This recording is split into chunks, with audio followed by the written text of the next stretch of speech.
There is no such thing as once saved, always saved.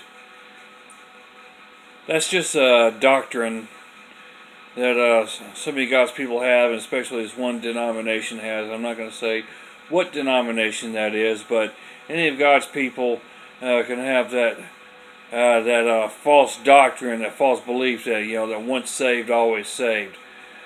Of course, that one denomination that believes that, and especially many other uh, Christian people that believe that once saved, always saved, they got some kind of justifiable reasoning to back it up to prove that once saved, always saved. That is not true. If anyone believes that once a Christian, always a Christian, then you take it up with God, and He will prove you wrong. He will tell you that is not true. For one thing, there's so many scriptures in the Bible to say that someone can fall away from God. Someone can lose their salvation and go back to being of the ways of this world.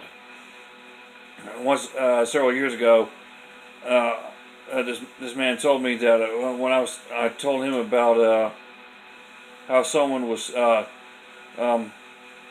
they fell away from God.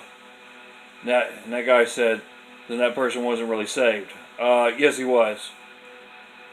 If I'd known him better, I would have told that man to take it up with God if you don't believe he was ever saved.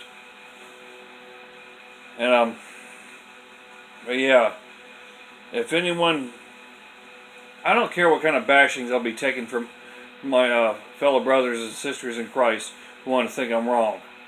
But anyone who believes that once a Christian, always a Christian, or once saved, always saved, however you want to put it, if you believe that, then you're duped by the devil. And like I say, just take it up with God to see if that's true. Of course, unless anyone has any kind of justifiable reasoning to back that up, to not do so, to not take it up with God. But again, well, that's just fine. Any God's people are free to believe what they want on the matter, because God Himself knows that once saved, always saved is not true. Just take it up with the big judge yourself if you don't believe me.